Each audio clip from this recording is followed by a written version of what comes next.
Hey guys, what's up? It's Ashlyn here. So,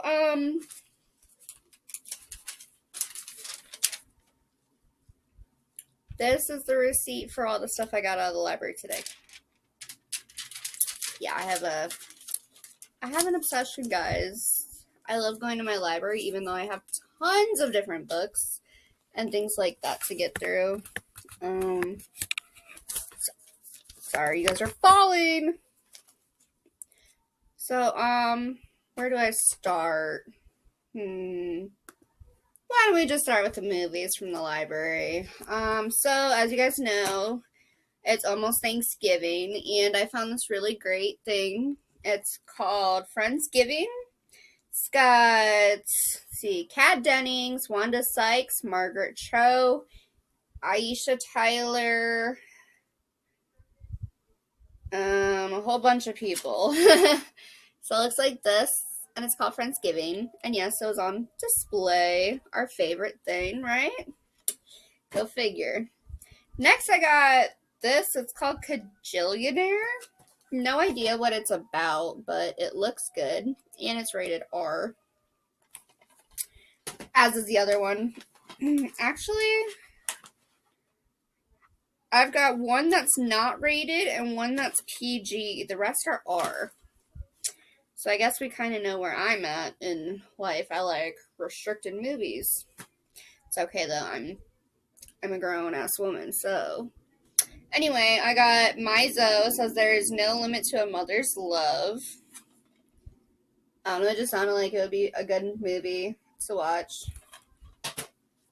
I got Gaia, and it says she will transform us. It's terrifying, sure to make your skin crawl.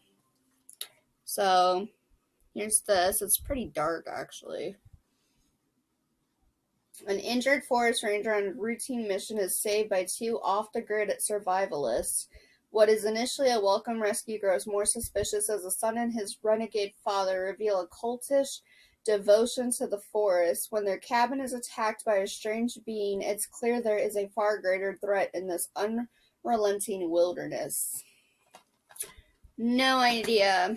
This one says, following a divorce, geneticist Isabel is trying to rebuild her life. She has a new boyfriend and plans to revitalize her career, but ex-husband James can't accept this and makes her life difficult as they co-parent their daughter Zoe. When a tragedy strikes, the already broken family's world is shattered, and Isabel decides to take the girl's fate into her own hands. Kajillionaire says, know your worth. From acclaimed writer-director Miranda July comes a profoundly moving and wildly original comedy. Con artists Teresa and Robert have spent 26 years training their only daughter, Old Dolio, to swindle, scam, and steal at every opportunity. During desperate, hastily conceived heist, they charm a stranger into joining their family, only to have their entire world turned upside down. And then Friendsgiving, that one should be like, common sense, but it says, Abby is looking forward to a laid-back Thanksgiving with her best friend, but the friend's plans for a quiet turkey dinner go up in smoke when they're joined by Molly's new boyfriend and her flamboyant mother. Throw in some party crashers, including Molly's old flame, a wannabe shaman, and a trio of fairy gay mothers. And it's a recipe for a comically chaotic holiday no one will ever forget, even if they wanted to. Alright, next up is Finding Joy. So I don't know if you guys can see that, but it says Italy and NYC. When her audition for an elite New York conservatory goes awry, aspiring violinist Finley Sinclair travels to a quaint Irish coastal village for a semester abroad program. At the B&B of her host family, she encounters charming heartthrob movie star Beckett Rush, who is there to film the next installment of his medieval fantasy action franchise. As Beckett's free-spiritedness helps Finley find the heart and passion that was missing from her music, Finley's honesty inspires Beckett to pursue his true passion, and they discover that a change of scenery may be all they need to find themselves and true love. Alright. Of course, next I get one of the Countdown to Christmas movies. I think they have all of them at the library right now from the Hallmark Channel. This one is Christmas She Wrote. And it says, when writer Kaylee has her column canceled before Christmas, she heads home to reconnect with family. Sparks fly when she gets an unexpected visit from the man who canceled her column. So, like an enemies to lovers thing, probably. And then the last thing I got is Profile. I heard a lot about this. Inspired by true events. So, it's a true event movie. Follows an undercover British journalist on her quest to bait and expose a terrorist recruiter through social media, while trying not to be sucked in by her recruiter and lured into becoming a militant extremist herself. The unconventional thriller plays out entirely on a computer screen in the screen life format, directed by Timur Bekmambetov. I probably totally butchered that, but that's okay. But honestly, I love movies like this. When they did Captured and Friend Request like this, I loved it so much. It was so good. So I can't wait for that. I wanted to get more movies, but I am still working on, from the last library haul I did, I'm still working on one more, and that is Chloe's Mountain. I'm going to be watching that probably tonight, most likely. I do not work tomorrow. I want to get some reading in, though, at some point. So, because today I woke up at 10. I cleaned a little bit, not very much, and then I finished November 9th this morning. And then I started a couple samples, and I read more of Half Baked Holidays. And then I just kind of sat around all day. And one thing I did watch is I did watch on Disney Plus. I watched the Jungle Cruise and Cruella, and those were really, really good. And then I switched over to a series called Open Your Eyes. I finished that one. And then I went to Alice in Borderland. They're both on Netflix. They're kind of set up like Squid Games, except for Open Your Eyes. I don't know. It's really eye-opening. No pun intended, because open your eyes, you know. But with Alice in Borderland, though, it totally gives me Squid Game vibes. Like, majorly Squid Game vibes. But I am currently going to be watching, I don't know. I did finish a couple like QT movies. I did finish Don't Breathe 2. I was not a fan of it. I thought it was very dry. But see, I also didn't like A Quiet Place. I like the action in it, but I didn't like A Quiet Place, so I wouldn't like Don't Breathe because they try and stay quiet. So I think whenever they're like trying to be quiet and stuff, it loses my attention span, I guess. But before we get into the books I got from the library, I did pick up the Fall Reads fiction and I believe nonfiction list. So this is what they have on their fiction and nonfiction list. I don't know if you can see that. You can see some of it. And then this is a nonfiction. Sorry, I have a piece of like rice or something.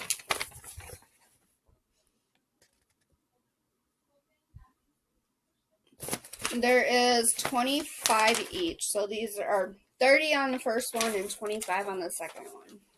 So what I want to do is, I see a lot of them on here that I have like samples to because they look interesting to me. So whatever ones that I actually like the sample of, I'm going to highlight on here so I know to pick those up at some point.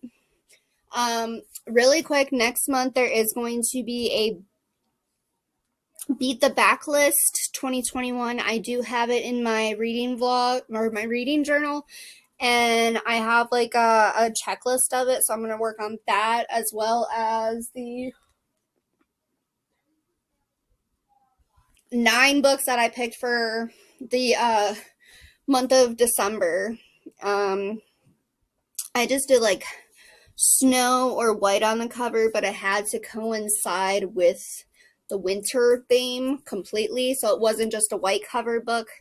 It also was, or not white cover, but has white on the cover book, but it also has to deal with snow. And then there's one in there that is for Books and Lala's prompt, which is like a month, a day, a year, or a season, or a date of like, you know, day of the month, or Like, example, November 9th would have worked for that prompt, but I didn't use November 9th for the prompt.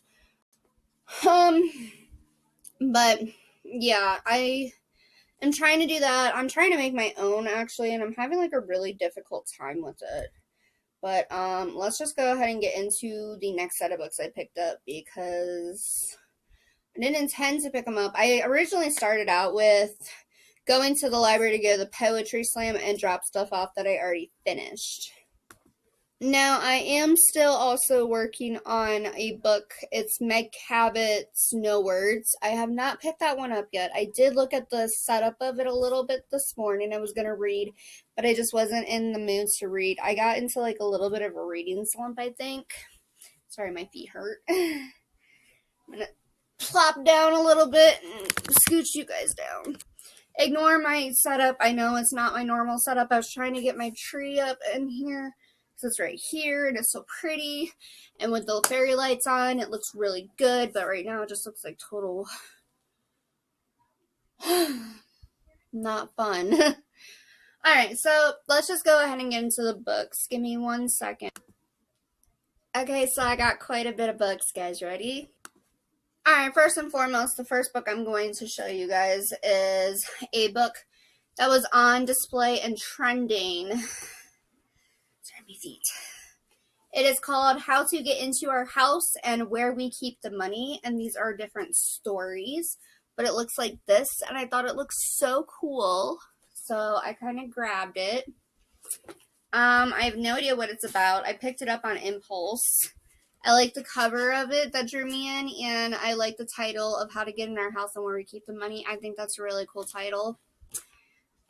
It says, in this collection's tour de force title story, Ethan, a marketing manager for consumer goods brands, finds himself in a bizarre standoff with his wife, new boss, and daughter's swim teacher over the sudden presence in his life of Scudder, Ethan's graffiti artist's nephew. Before long, Ethan is defacing his boss's office with dry erase markers and climbing a condemned building in the dead of night. How swiftly Giannopoulos reminds us we become the very thing we're trying to avoid, how soon we find ourselves at the point of no return. A guy whose prep school girlfriend has just asked him to break her leg with a cinder block and send her home. A love song to the power of the inadvertent and unplanned. This collection tracks a gaggle of lost souls, a bewildered young medical student, a man jealous of his girlfriend's love for her tiny Pomeranian, and a restless, free-diving housewife, as it captures that itchy, panicky feeling you get when you suspect you've stepped into the slowest line at the supermarket. Its characters persist in lives pockmarked with awkwardness, continually in search of another parallel version of themselves. Amid their domestic mayhem, Giannopoulos finds humor and warmth in an animal curled up around a protagonist's ankle like a misplaced comma. It's written telling urbane exploration of this clumsiness of relationships, of the small wars and gigantic missteps that shape our lives with our nearest and not always so dearest. So it sounds really good. It's, like I said, it's just got a bunch of like different stories in it and stuff. It looks to be only like maybe 220 pages, so not a terrible read, but not quick either. Next I picked up Shari Lapena's Not a Happy Family. I wanted the actual book of it instead of the one thing, and I just realized that there's like chapter 41's pages in here are too long, so they stick out.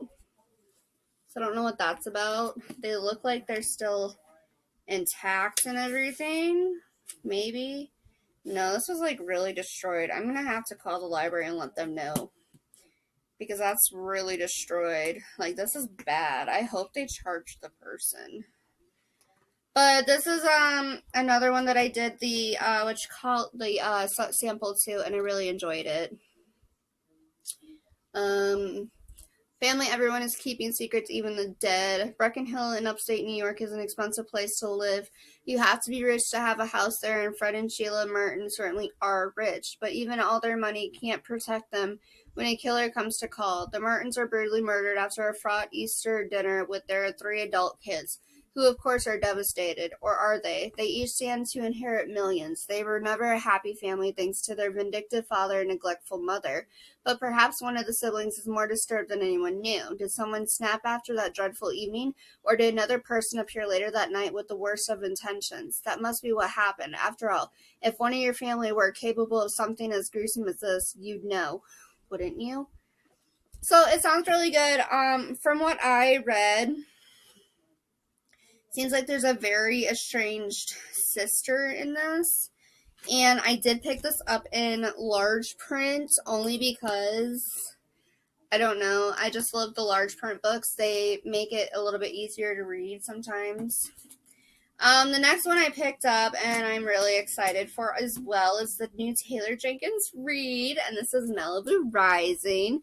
I'm not even going to talk about this one because everybody knows what Malibu Rising is. You guys have all heard about it. It's been all over BookTube, all over Bookstagram, all over TikTok, BookTok, you name it. This one, though, has not. I really should wait on this one, but I'm not going to. This is Mixology and Murder. It's cocktails inspired by infamous serial killers, cold cases, cults, and other disturbing true crime stories. I have no idea. It says, want to know what will make your average cocktail taste even better? Adding a splash of true crime to the mix. Now you can dive into stories about terrifying serial killers, baffling cold cases, and secretive cults in a whole new way, with easy-to-follow drink recipes alongside horrifying stories like the Jonestown cult massacre and the unsolved mystery of the Black Dahlia. Mixology and Murder has a chilling cocktail for every true crime fan, including Killer Clown, Dark Side Dahlia, Fugitive Fizz, Helter Skelter Sangria, The Black Widow, Painkiller by Proxy, and so much more. So pour yourself a drink and discover your latest true crime obsession with this first of its kind cocktail book that gives a new meaning to the phrase bad and boozy. So I don't know about you, but this sounds so stinking good. Like, I just opened up to the $500 million cocktail. It's got pictures, it's got recipes in it. So if you guys, by the way, if you guys are working on the bookish first bingo, then you would be able to use this book to have the one with the recipe in the book, because this is a book of recipes, drink recipes, and stories. So that's why I picked this one up. I was looking for a book with food on the cover, and then a book that would possibly have it, and then this was on display actually and trending, and I just had to pick it up. This is another one that was on display. It's more towards like the Christmassy time and everything. It sounds really good too. This is cocktails for the holidays, festive drinks to celebrate the season.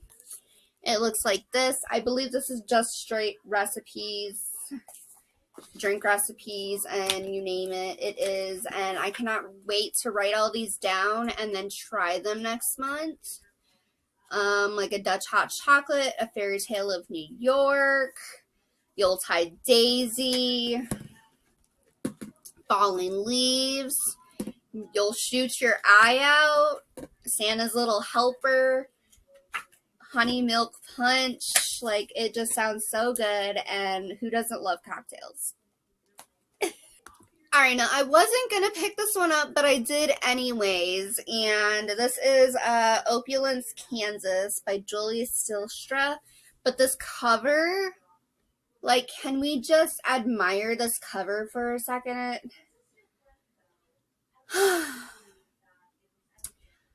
This is about Katie Mildrell's father. He was found dead in his Porsche. Everything she thought she knew about her family is shaken. Her uncle Len and his wife Maggie, relatives she barely knew existed, show up at the funeral and offer an escape for the summer to their Kansas farm. Katie abandons her Chicago Gold Coast high-rise life to land beneath the wider skies of the prairie. Grappling with loss and disillusionment, Katie must forge new skills and new friendships in a small town called Opulence, a town holding secrets and riches she will need before she can go back home. And one thing I do like about this is it does say, like, her protagonist, Julius Silstra, hails from Chicago but fell in love with the plains of Kansas. So this deals with a death of a family member. On top of that, it's, oh my gosh, I didn't see this. It's kind of set up with like chat bubbles and stuff like that, and I love that kind of stuff, but I absolutely love the cover. And the fact that it takes place in Kansas is kind of cool to me too, and I think I'm going to really like this a lot. But I absolutely adore the cover. It's my color scheme I love. I love the blues and the pinks and the purple. So wonderful. And then it says Kansas on it. So I picked it up on a whim. I literally got to when Katie Midrill's father is found dead and in his Porsche. That's when I was like, okay, I want this book. No, I didn't even care that, it was about family members being shaken, and all that. So, and the last book I have is Holidays on Ice. It's stories by the best-selling author of Naked, which I don't know who that is, but this is what it looks like. It's literally Santa and a urinal. I have no idea what this is about. I have no idea how it's set up. It's written in. That's lovely. Okay, so there's different stories in here. It says collects 6 of David Sedaris' most profound Christmas stories into one slender volume, perfect for use as a last-minute coaster or ice scraper. Ew, I hate that they put that for a book. This drinking man's companion can be enjoyed by the warmth of a raging fire, the glow of a brilliantly decorated tree, or even in the backseat of a van or police car. It should be read with your eyes, felt with your heart, and heard only when spoken to. It should, in short, behave much like a book, and oh, what a book it is.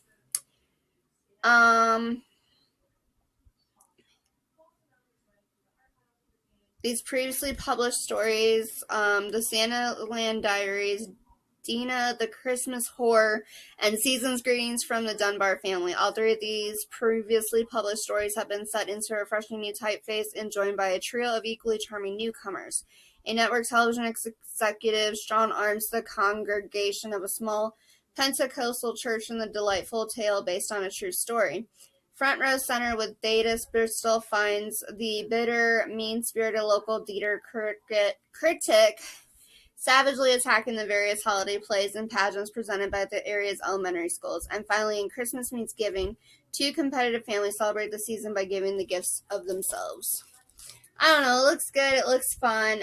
It was Santa Claus in a pisser, so I picked it up.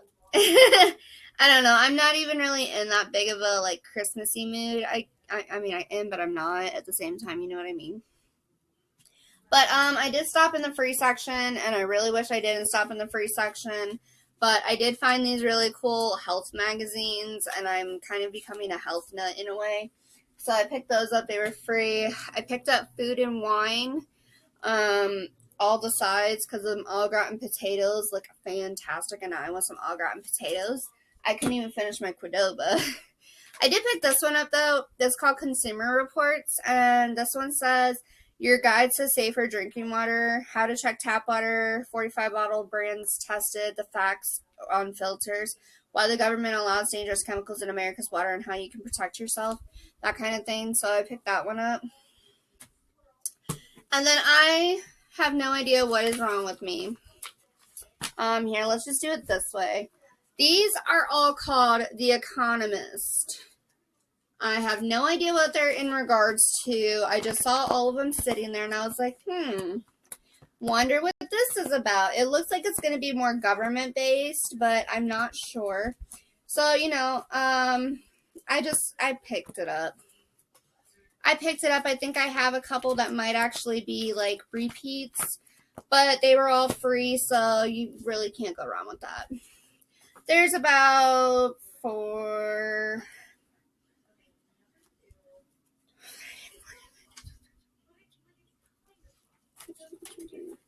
25 right here, and they were completely free.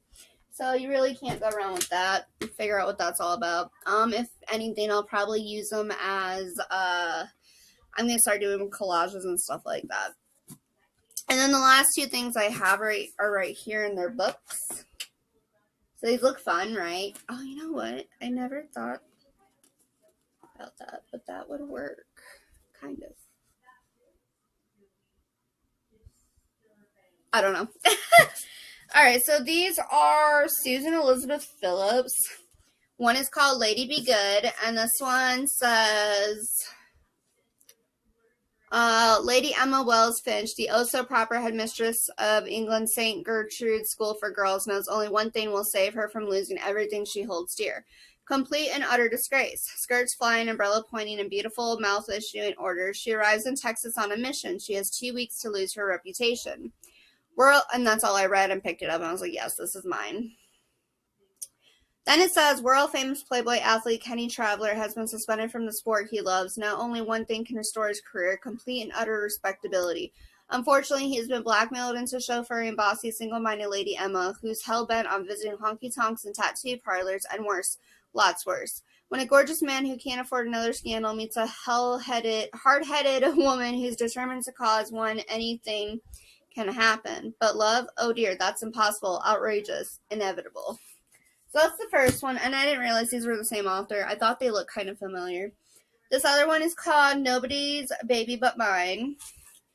And see, this one says, genius physics professor Dr. Jane Darlington desperately wants a baby, but finding a father won't be easy. Jane's super intelligence made her feel like a freak when she was growing up, and she's determined to spare her own child that suffering, which means she must find someone very special to father her child, someone very, well, stupid. Cal Bonner, the Chicago Stars legendary quarterback, seems like the perfect choice, but his champion good looks and down-home ways are deceiving. Dr. J learns too late that this good old boy is a lot smarter than he lets on, and he's not about to be used and abandoned by a brainy baby-mad schemer. A brilliantly lonely woman who dreams only of motherhood, a take-no-prisoners tough guy who'll settle for nothing less than surrender. Compassion and physical attraction propel two strong-willed yet vulnerable people to a totally unexpected love. So, in one, you got her looking for love, and another, you got her looking for somebody stupid to basically procreate with. I don't know what to tell you guys. I have an obsession. That's what I'm going to tell you. I'm sorry this was so long. I cannot stand it. I cannot wait. If anybody has any ideas and you made it this far, let me know down in the comments below. If you did make it this far, I want an emoji of something Christmassy. A tree, a Santa hat, Santa Claus face. I don't know what they have on there. But yeah, I want one of those left down in the comments below. And then if you guys have any idea what I can use for my video editing and it's not extremely pricey or there's a Black Friday special going on or something, to do it, let me know. I'm also on the lookout for a screen recording thing still. I was gonna do, what was it? Not Instacart. Cut something and it was gone. Like they took it down.